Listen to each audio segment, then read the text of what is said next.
Season 2, Episode 4, Lunar Eclipsed. I'm Count Lurchalot, and this is Lukewarm Television. This episode focuses on the ponies celebrating their equivalent of Halloween, which they called Nightmare Night after Nightmare Moon, the now redeemed villain of the Season 1 premiere. The episode begins with Twilight and Spike getting ready for the festival, and starts off with a recurring gag of no one knowing what Twilight is dressed as, though Spike's costume is no better, as he's dressed as a dragon and he's already a dragon. Twilight is dressed as a famous wizard unicorn called Starswirl the Bearded, but only she knows who that is, despite the fact he created over 200 spells and has a shelf named after him in the Canterlot Library. They then get a door knock and they are greeted by a group of foals doing the pony equivalent of trick-or-treating. They are also being chaperoned by Granny Smith, who you'll remember is Applejack's grandmother. We also meet a young colt called Pipsqueak, who's from Trottingham, which is the pony equivalent of England, and is celebrating his first Nightmare Night ever. Pipsqueak the pirate, at your service. It's my very first Nightmare Night. This is interrupted by Pinkie Pie, who is also trick-or-treating with the foals, despite Twilight pointing out that she's too old for this. Twilight asks Pinkie if she likes her costume. She does, but she thinks Twilight is a clown, much to Twilight's annoyance. While in town, we get introduced to another recurring gag of the episode, with Rainbow Dash using this night as an excuse to frighten ponies with storm clouds. Twilight scolds her for this, but Rainbow feels it's the best night for it. Well, it is Halloween. They then go to see Applejack, who's hosting games for the festival. She also doesn't know what Twilight is, as she thinks she's a country music singer. I'd say that's closer than Pinkie's guess, if I'm honest. We then see Mayor Mare, a pun I still love, giving an announcement about how all the young ponies should follow Zakura the zebra to hear about the origin of Nightmare Night, which is the tale of Nightmare Moon. We also get introduced to another gag for this episode, which is the mayor trying to be spooky, but as Spike points out, that's a little hard when you're dressed as a clown. Oh, Spike, if only you knew how scary clowns were. They then follow her into the forest to hear the tale of Nightmare Moon. Basically, the story she tells is that they dress up on this night because Nightmare Moon eats ponies, so their costumes act as disguises. Zakura also makes a great storyteller. She even uses special effects.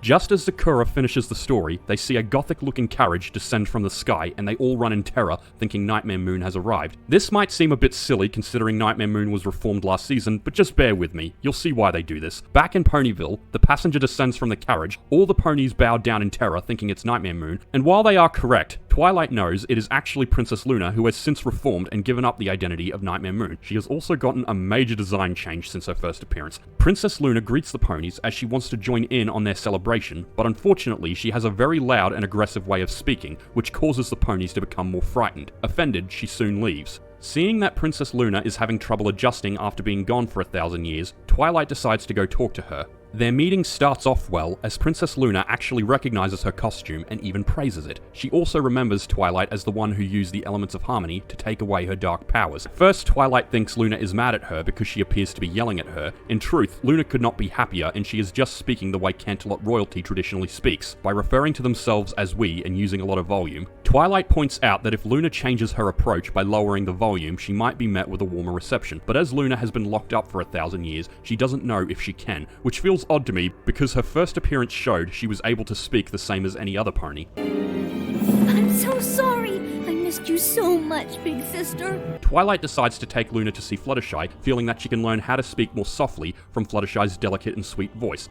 Unsurprisingly, however, Fluttershy doesn't like to come out on Nightmare Night. She's also immediately frightened of Luna upon seeing her. Twilight does manage to drag her out, and using Fluttershy's voice as an example and direction from Twilight, Luna is able to get her voice down to a more welcoming pitch. Luna thanks Fluttershy for her help, but Fluttershy is too hilariously afraid to respond. However, then the foals and Pinkie turn up, asking for Fluttershy to hide them, but Pinkie then tells the kids Nightmare Moon is about to gobble Fluttershy up, and they run off again horrified. This saddens Luna further. Twilight takes Luna to see Applejack next, as she thinks she'll know how Luna can appear more likable. Unfortunately, Applejack also appears to fear her. Seriously, you've all met her before. Upon hearing Luna is seeking advice on how to fit in, Applejack agrees to help. She tells Luna she needs to loosen up and have some fun. Then they direct her to a game where she has to try and throw some fake spiders onto a web. Luna succeeds and she discovers she enjoys having fun. Was fun not a word they had 1,000 years ago?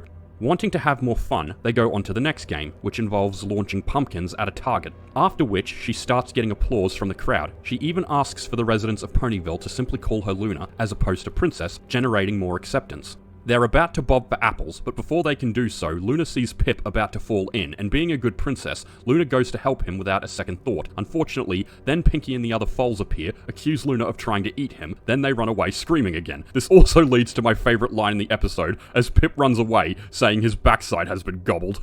This angers Luna, which causes the other ponies to fear her again. Her anger escalates to the point that she demands they be still. She then declares that since they choose to fear her rather than love her, Nightmare Night is forever cancelled.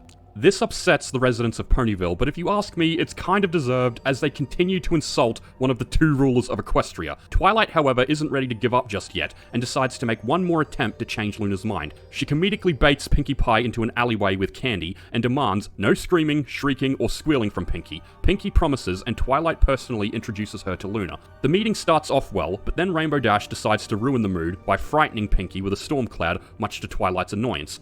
Twilight then manages to catch up to Pinkie and tries to convince her that Luna doesn't want to gobble her up. As it turns out, Pinkie actually knew this. The reason they kept running away and screaming is because sometimes it's really fun to be scared. Might have been an idea to tell Luna this earlier because she clearly got the wrong idea. Anyway, Twilight thinks she finally knows how Luna can connect with the ponies of Ponyville. Just as the foals are about to give their final offering of candy to Nightmare Moon, Luna once again appears and seems to have been convinced to play along with the Nightmare Night festivities by presenting herself as a completely horrifying entity. Luna is not sure how this is supposed to have helped her, but then Pip appears and reveals that they find Luna scary, but fun, which is why Nightmare Night is the favourite night of the year for many. Touched by this, Luna agrees to bring Nightmare Night back, which brings great joy to the children. We then get the lesson of this episode from Twilight, about how that even if a pony seems intimidating and threatening, if you get to know them, you may just meet a whole new pony underneath. The episode ends with Rainbow Dash getting her just desserts by being frightened by Luna.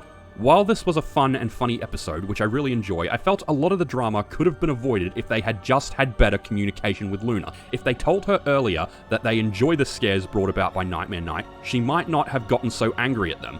And they have to remember, Luna has been gone for 1,000 years, so she won't always understand what is considered fun by today's standards. Nevertheless, this was a good episode and I enjoyed revisiting it. Thanks for watching, please like and subscribe, and I'll see you at the next review.